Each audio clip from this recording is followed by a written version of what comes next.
got a makeover. He looks great, doesn't he? And I watch a lot of YouTube nursery videos. Comedy doesn't pay the bills yet, so I work with a lot of special needs kids. And they love their YouTube nursery rhyme videos. I noticed that the women that host those videos are really attractive. I get bored, I play Fuck, Marry, Kill with the nursery rhyme YouTube videos. I'm not going to tell you what order it should be in, but I will let you know the correct answer is Miss Booksy, Lori Brackner, and the Purple Wiggle. There's a male purple wiggle, and there's a purple wiggle now, a female wiggle now. I'll get that right in a minute. So that joke works for everybody in the room. That should have gotten a lot more laughs. Thank you. Oh, man. Anybody here on a date tonight? Ready, I was hoping. Nobody here is together. Really. I got 3 guys in the back clapping. How long have you guys been together? You got to talk loud, though, because you're way back there. 6 months. Nice. The new relationship smell hasn't worn off yet. Good stuff. I got so tired of dating. I dated a Wiccan. If you're in this room right now and you're a Wiccan, you live your best life. I'm just saying it didn't work out for me. Okay? She asked me to meet her mother. And the first time I met her mother, we're at the restaurant. She said, "Did Star tell you about her abilities?" No, she didn't. Star was born the 7th daughter of a 7th daughter under a full blood moon, a black shawl draped across her face. Yeah, I'm gonna go ahead and get the check. It's been really nice talking to you guys. I got dinner.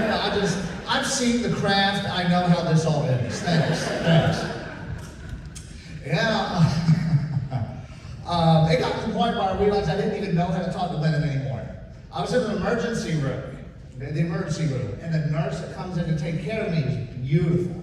So I'm talking to her, and I said, "So, when you're not at the hospital, what do you like to do?"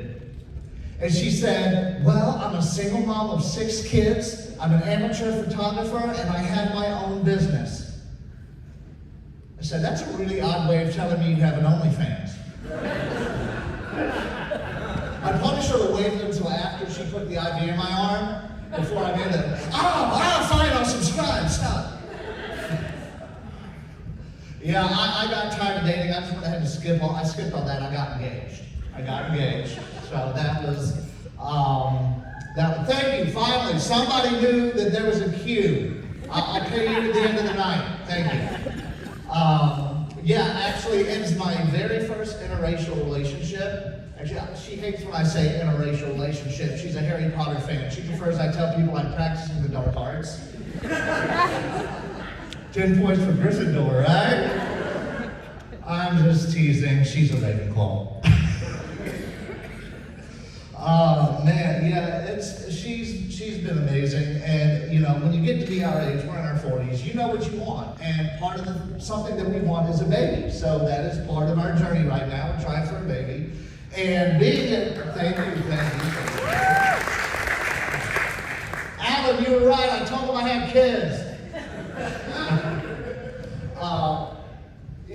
So we're trying for a baby. Part of that journey was going to the fertility clinic. And while we were there at the initial appointment, they told me they were going to need a sample, and not of my urine.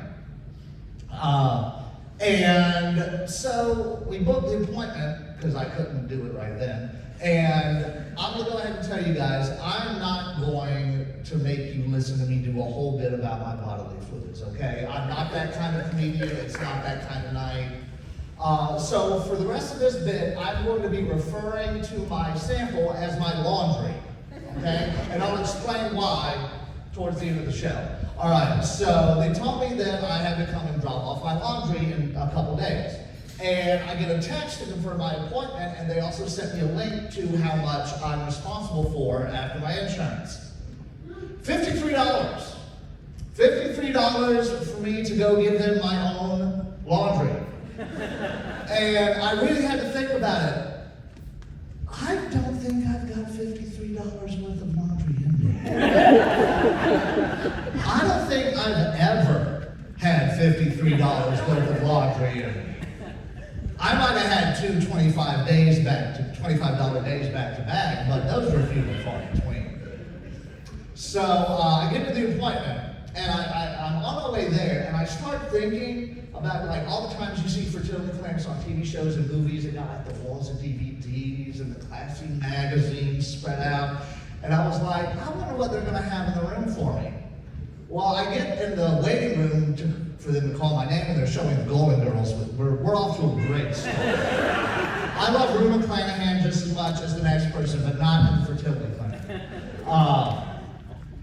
So they call me back there, they hit me the cup, they put me in a room, and they shut the door, and I turn around, and I see this large flat screen behind me with a Post-it note on it that says, broken. And I was like, oh, okay, well, I got my phone, porn's everywhere, I can find something on my phone. There was no cell phone signal to be had in said fertility clinic. And then I was like, oh, doctor's office, they've got Wi-Fi. Why does the fertility clinic have porn blockers on the Wi-Fi?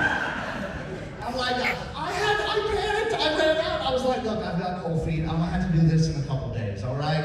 And they said, okay, all right, that's fine. So, long story short, I went home, I downloaded some short form videos, and we went back to the clinic and we took care of business. The laundry got delivered. And so now we get to the point of the show where I explain laundry. So, I have a younger brother. He's a year younger than me.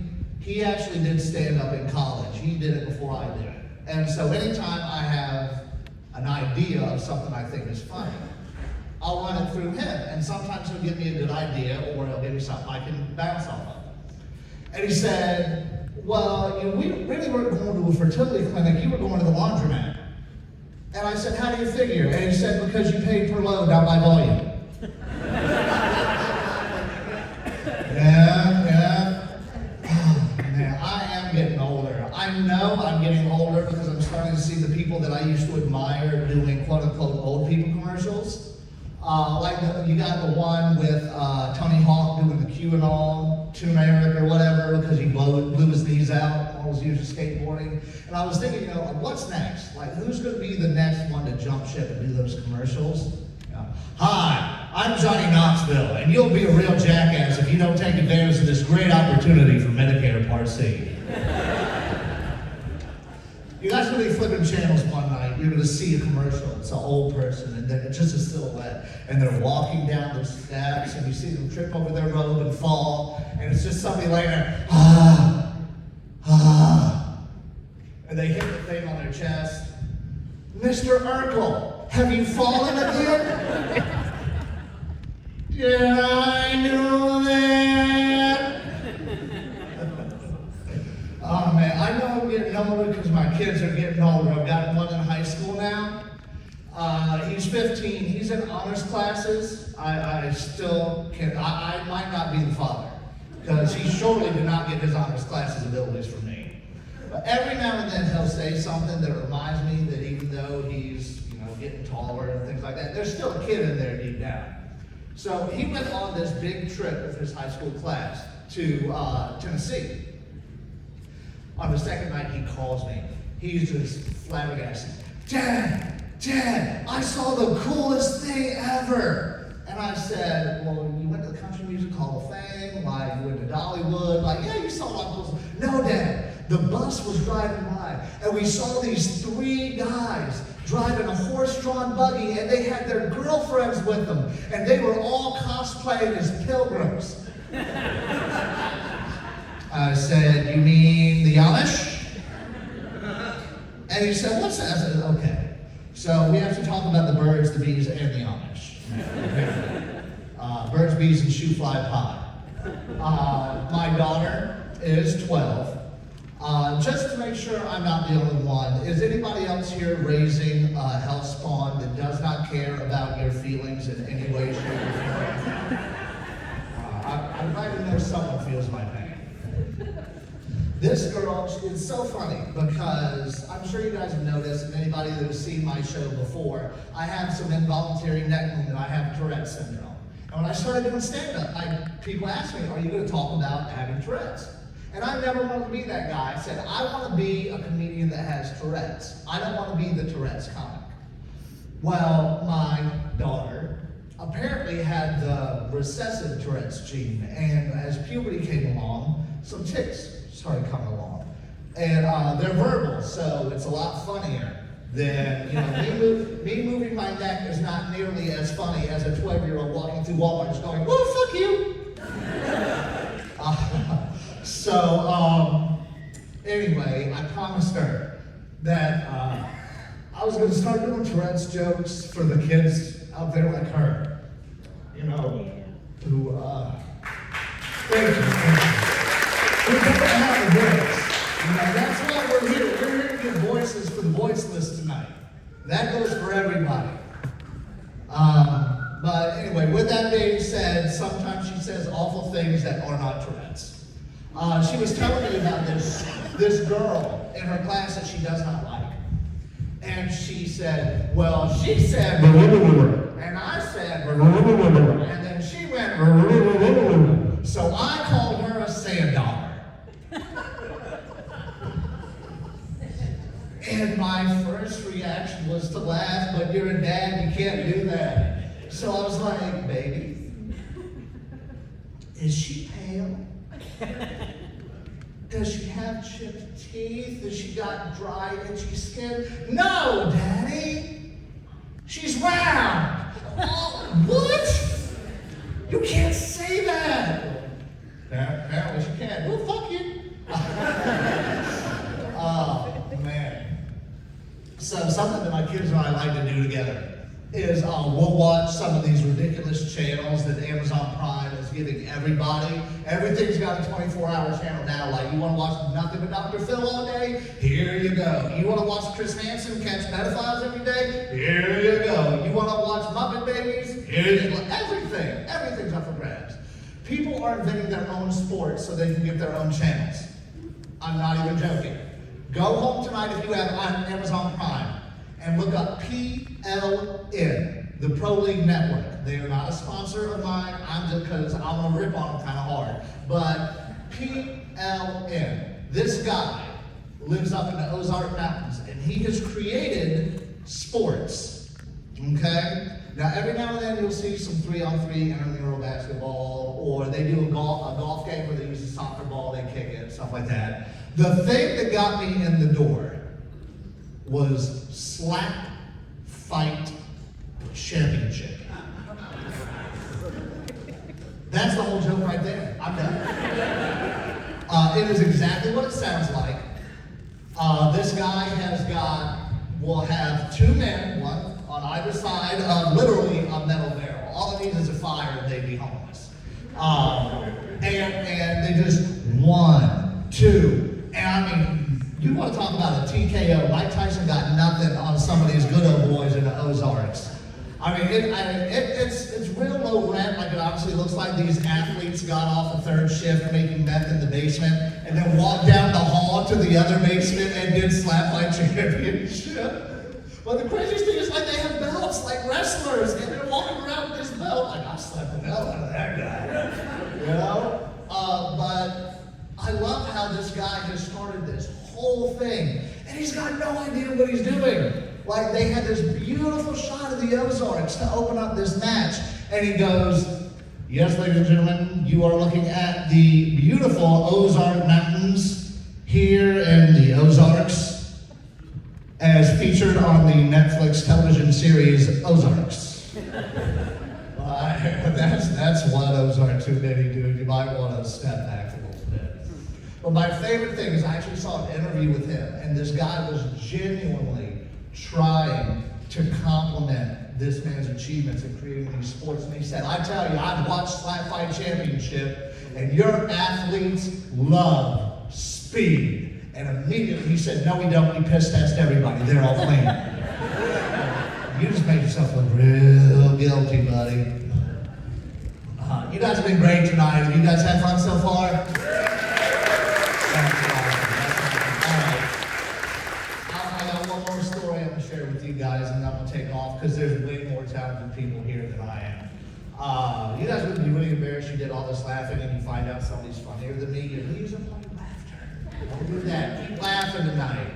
All right, so I mentioned earlier I got engaged. Got my beautiful fiance Joanna. She's here with me tonight. And when she and I first started dating, I had a hard time getting to her house. Only because the area that I grew up in, it's a lot of twisty, turny roads and things like that. And I lived down here in Myrtle Beach over 25 years. I'm going to drive down here. So I wasn't familiar with the twisty, turny roads. And it's like 55 miles an hour. So no matter how hard that turn is, if you're not going 55, you got some truck behind you. Okay. All right, I get it. So I'm zigzagging and doing everything I can, and I go across the line a couple times, but I'm like, you know what, I'm learning these roads, there's nobody on the road. All of a sudden, woo, right behind me, like, okay, here it goes. And y'all, when I tell you that this was one of the most unusual police officers I've ever seen. I honestly thought I had seen him on Slap Fight Championship. I really did. They could have called him Thunderdome. Big. Well, so he comes up to my vehicle and he goes, "Excuse me, sir. You was doing a little swerving back there. You been drinking?" It's 9 o'clock in the morning. "I know that. You've been drinking." I said, "No, sir." "Why were you swerving in the line?"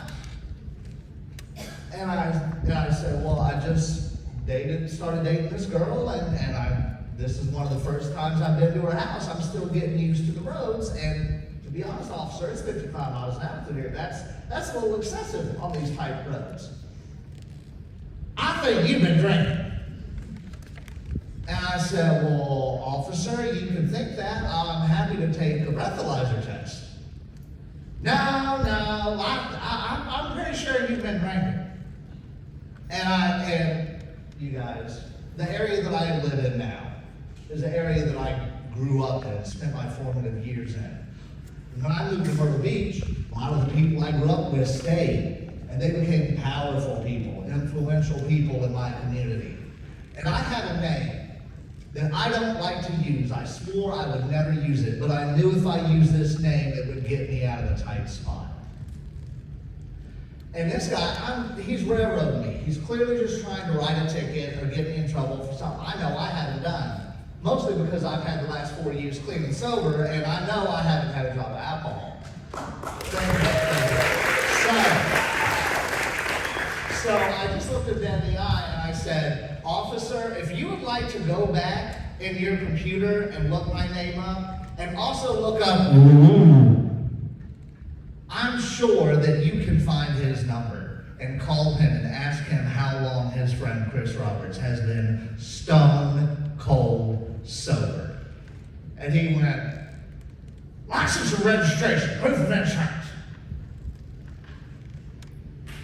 Now, he tried to act all tough, but when he heard the name, he went white. So I give him license, registration, all that stuff. He's not back there 30 seconds. He's just trying to show off. He walks up to me and he hands me everything and he said, "So you know?" I said, "Yeah, I do." He said, "You must think you're real something." I said, Yeah, I do." He said, "You got anything else to say for yourself?" I said, "Yeah, I do." "You're a sand dollar." Guys, my name is Chris Roberts. Thank you so much, guys.